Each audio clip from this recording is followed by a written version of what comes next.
Pernah nggak sih malam-malam sebelum tidur, lo tiba-tiba natap langit-langit kamar, terus kepikiran sama satu hal.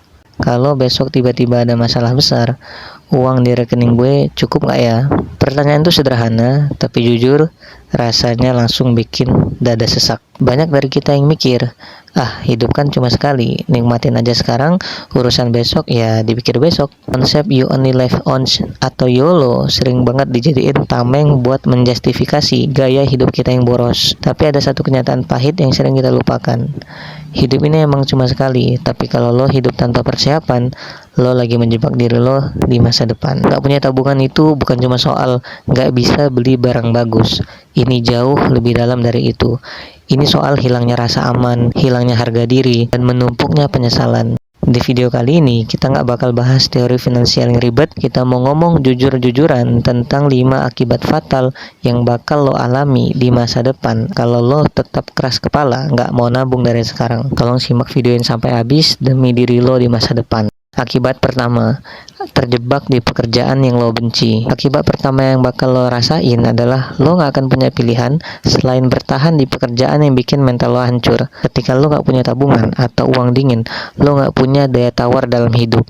Lo benci sama bos lo, lingkungan kerja lo toksik, lo udah stres tiap hari, dan di hari itu lo tetap gak bisa resign. Kenapa? Karena lo tahu kalau lo berhenti kerja sebulan aja, lo gak bakal bisa bayar kos-kosan, gak bisa bayar makan, cicilan, ngasih orang tua, dan sebagainya. Tabungan itu sebenarnya adalah nama lain dari uang kebebasan.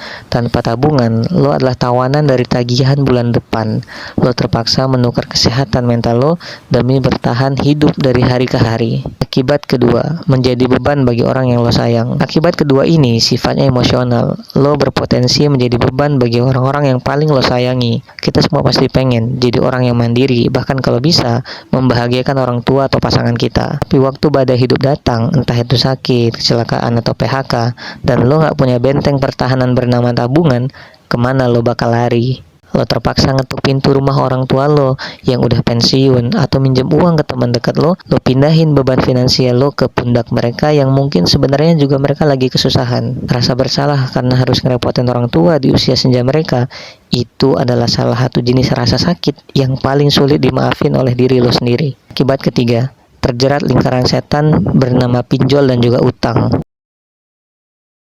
Akibat ketiga ini, lo bakal jadi mangsa empuk buat lingkaran setan bernama utang dan juga pinjol. Dunia luar tuh kejam. Saat lo butuh uang darurat dan gak punya tabungan, aplikasi pinjaman online ilegal atau rentenir bakal kelihatan kayak malaikat penolong. Mereka menawarkan kemudahan yang semu sama lo. Tapi begitu lo masuk, lo bakal sadar kalau lo baru aja gali lubang kubur lo sendiri, gali lubang tutup lubang. Hari ini pinjam di aplikasi A buat bayar di aplikasi B. Hidup lo gak bakal pernah tenang lagi. Setiap kali HP lo getar, jantung lo bakal copot karena takut itu adalah debt collector. Tidur gak nyenyak, makan gak enak, cuma gara-gara dana darurat lo yang gak pernah lo siapin dulu. Akibat keempat, kehilangan kesempatan emas dalam hidup. Lo bakal sering bilang, andaikan gue punya uang, waktu ngelihat kesempatan emas lewat. Kesempatan itu gak datang 2 kali bro. Mungkin suatu hari temen lo ngajakin modalin bisnis yang prospeknya bagus banget, atau ada aset kayak tanah atau rumah yang lagi dijual murah. Tapi karena lo lagi gak ada tabungan, maka lo gak bisa beli itu. Dan kesempatan emas itu lewat gitu aja. Atau bahkan kesempatan untuk lanjut kuliah lagi, tapi karena semua gaji lo habis buat nongkrong dan gengsi, lo cuma bisa gigit jari nonton orang lain sukses ngambil peluang itu. Miskin tabungan itu bikin pandangan hidup lo jadi pendek. Lo gak bisa mikirin investasi, masa depan, karena otak lo cuma bisa mikirin gimana caranya bertahan sampai tanggal gajian berikutnya. Akibat kelima, mengalami krisis identitas dan penyesalan di usia tua. Waktu terus berjalan, fisik lo gak akan selamanya kuat kayak sekarang. Masa keemasan lo buat cari uang ada batasnya. Bayangin lo udah berumur 50 atau 60 tahun, tenaga lo udah habis, tapi lo masih harus kerja keras pontang-panting di jalanan cuma buat beli beras. Di momen itu lo bakal ngelihat ke belakang dan merenung, kemana aja perginya uang ratusan juta yang gue dapetin waktu muda dulu. Kenapa dulu gue habisin cuma demi validasi orang lain yang sekarang bahkan gak peduli sama gue. Menghadapi masa tua dengan dompet yang kosong dan tubuh yang sakit-sakitan, itu adalah definisi nyata dari mimpi buruk. Tapi video ini dibuat bukan buat bikin lo takut atau putus asa. Video ini dibuat karena gue peduli sama lo yang lagi nonton sekarang. Selagi lo masih bisa dengerin suara gue, artinya lo belum terlambat. Lo nggak harus langsung punya tabungan ratusan juta besok pagi.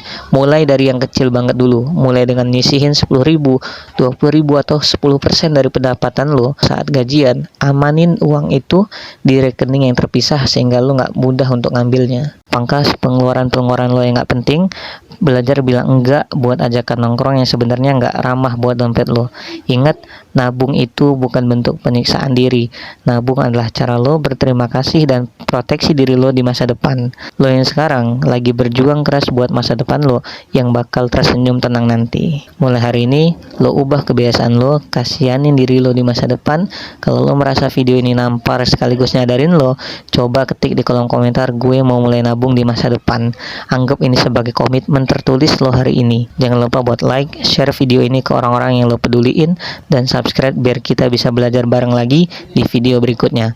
Terima kasih udah nonton, stay safe dan sampai jumpa.